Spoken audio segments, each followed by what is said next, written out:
Okay, we are preparing to live stream the meeting. All right, I have an indication on my screen that we are live on YouTube. And I assume, Tiffany, we are recording also, is that correct? I will make sure we do that.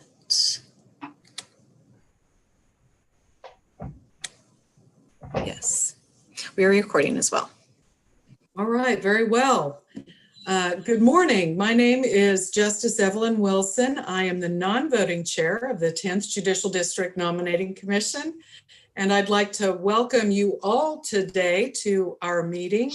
Most especially, I want to welcome the commissioners, and we look forward to interviewing 7 candidates for the position of district judge for the 10th Judicial District.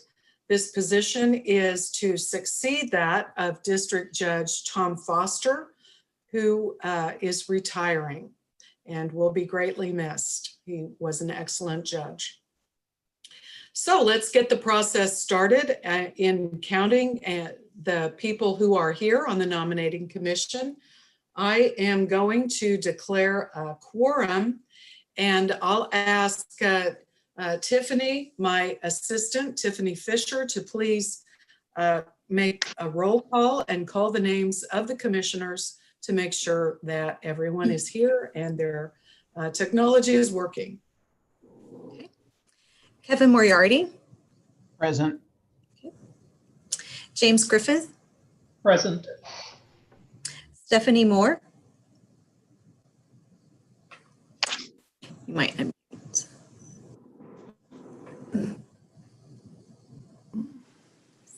Present and unmuted. Okay, thank you. Annabeth Serbaugh. Here. Sam Turner. Here. Joe Beveridge. Here. Tom Bath. Here. Rick Gwynn. Here. Laura McConnell. Laura McConwell's here. Okay. Greg Musel. Here. John Parisi. Here. Steve Tatum. Here. Josie Herrera. Here. And Doug Brownlee. Here. Great, thank you. All right, everyone is here. And so I will declare that there is a quorum. And the first thing I would like to do is ask whether there's any objection to the agenda, the draft agenda that I've sent out. All right, I will consider it approved. I see no objection. And the first item of business is to look at the minutes for the November 20, 2020 meeting.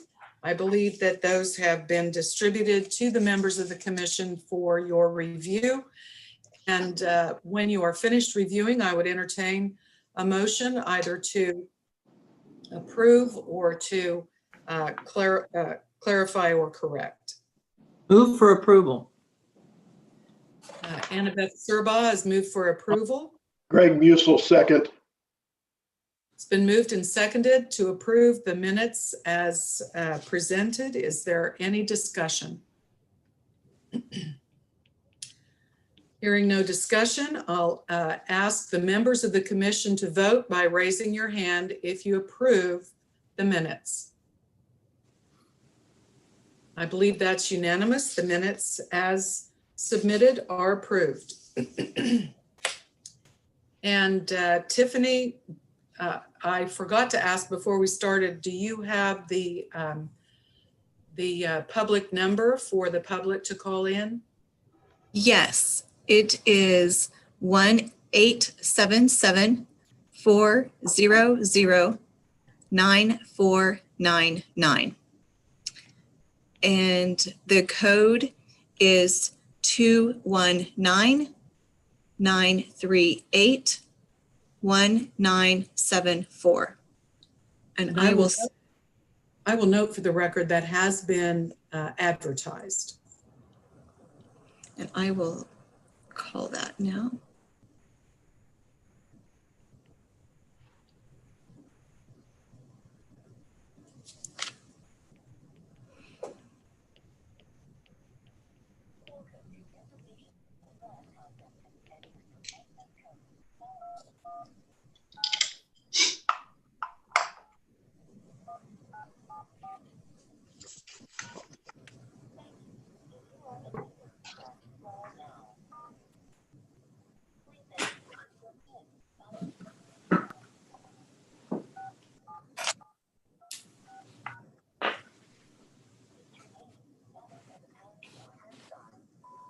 Tiffany Fisher. To join your conference, press 1. To change default conference options, press 2. You will now be placed into conference. After joining the call, to record the conference for those who may miss this call, or for future playback, press *2. Okay. All right. The conference call has started. Can you hear? If you Yes, we can hear. so you can hear. Yes, so we will wait and see if any member of the public calls in.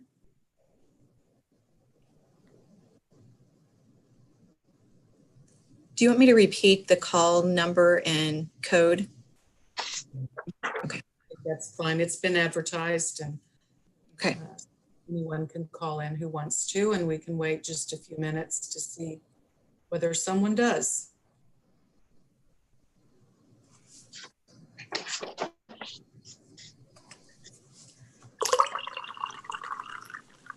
And Tiffany, it's my understanding that if someone had called the number before you connected, they would have automatically joined. Right. Mm-hmm. So we would have heard a lot of beeps if people had already joined before. Yes.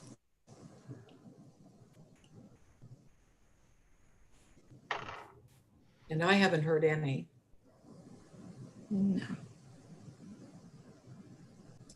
It's 8:12, so unless there's an objection, I propose that we wait until 8:15 to see if anyone calls in.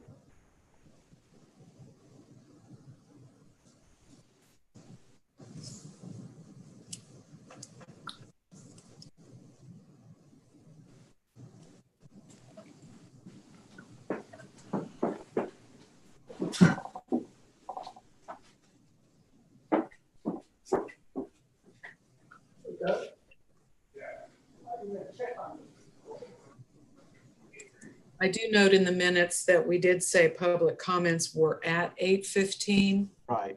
Perhaps we should wait just a few minutes after 8:15 to see if somebody is late. Justice Wilson, while we're waiting, can you tell us once again how we're going to be voting today? Is it going to be through the chat again? Yeah. Good idea. That's on after the comments, but I'll do it now. Okay, the voting rules.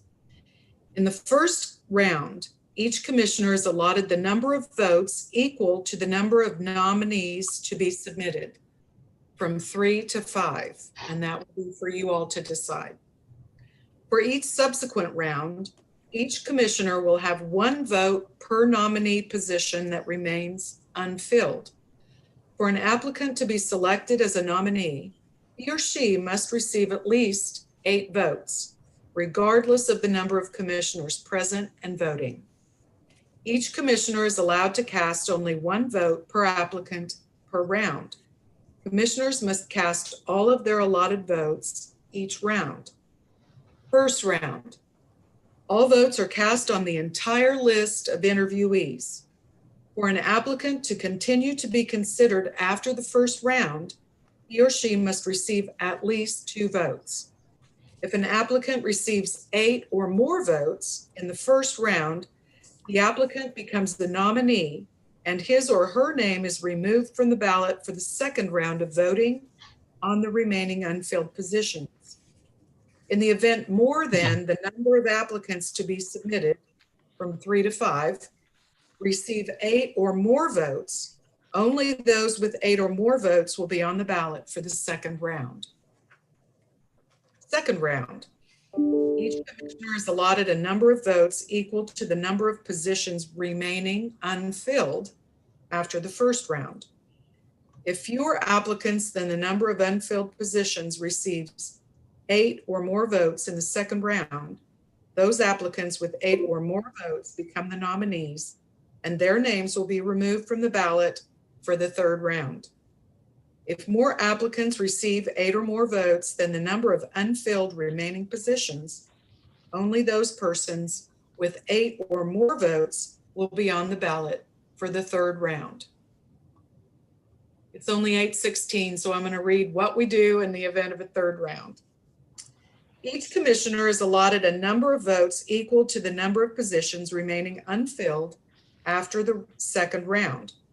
The ballot for the third round shall include all applicants that received 2 or more, but less than 8 votes in the second round, except in the event that the second round produced more applicants with 8 or more votes than the number of unfilled positions remaining, in which case the third round ballot will include only those applicants receiving 8 or more votes in the second round. If more applicants with 8 or more votes remain than there are positions left to be filled after this round, the unfilled positions will be awarded to the applicants receiving the highest number of votes in excess of 8. In the event there is a tie for the final position that is not resolved after 2 ballots following the third round, or in the event the commission should become deadlocked for any reason, the majority of the commissioners then present shall establish a procedure to fairly and equitably accomplish the selection of at least 3, but no more than 5 qualified nominees.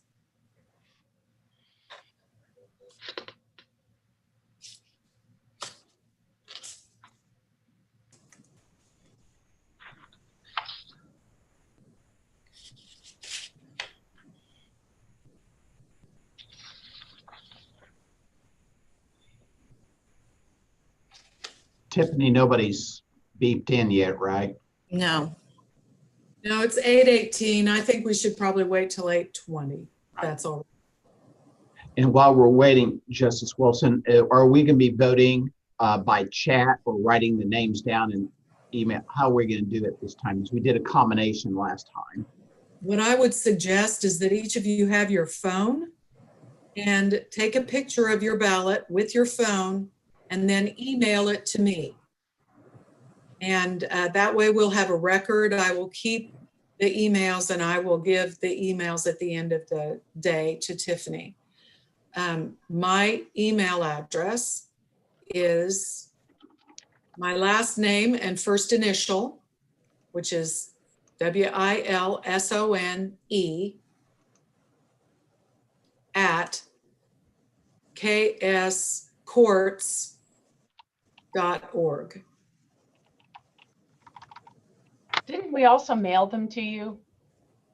Yes, you should keep your ballots and mail them to me at the Judicial Center, Right. which is, the address is 301 Southwest 10th Avenue, Topeka, zip code 66612-1507.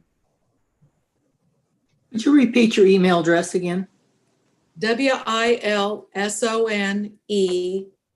at kscourts.org.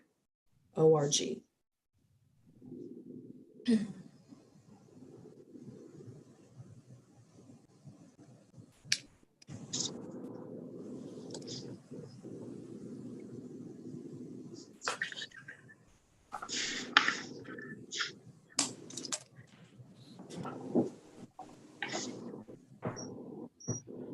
It is 8:20, and we have not had anyone call in from the public. So I am going to assume that no one from the public wishes to be heard before we begin our interviews. The item remaining that you may want to consider before we begin interviews at 9 o'clock is an executive session to discuss the official background checks that have been done. And so if you wish to go into executive session for that purpose, that would be appropriate. And I would entertain a motion if you do. Greg Musel, I would move that we recess into executive session to receive information, confidential information regarding the individual candidates until 8:50 a.m., leaving us 10 minutes to take any necessary breaks before we start at 9 o'clock. I'll second. Laura McConwell seconds. All right. It's been moved and seconded to go into an executive session until 8:50 a.m. Is there any discussion? All in favor, raise your right hand. Appears to be unanimous. We will go into a break room that is unavailable to the YouTube. And so I am going to leave to set that up, and I will, you will all join me. Tiffany is going to check the Zoom and make sure that none of you are in the public room. So I will do that right now. I'm also ending the call for public comment. Pardon me? I ended the call for the public comments since there weren't, just wanted to make that.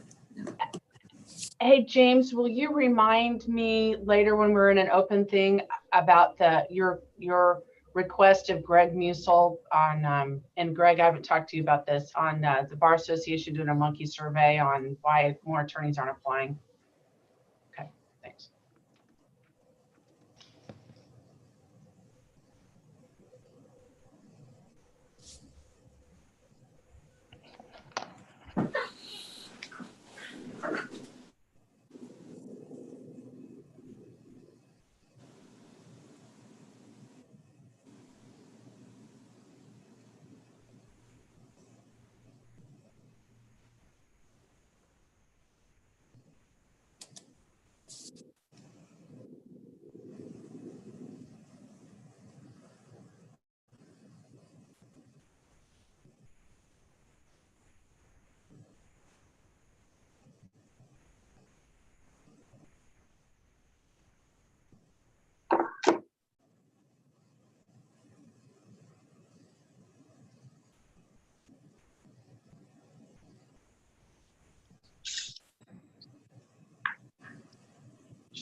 Steve, okay, and John, looks like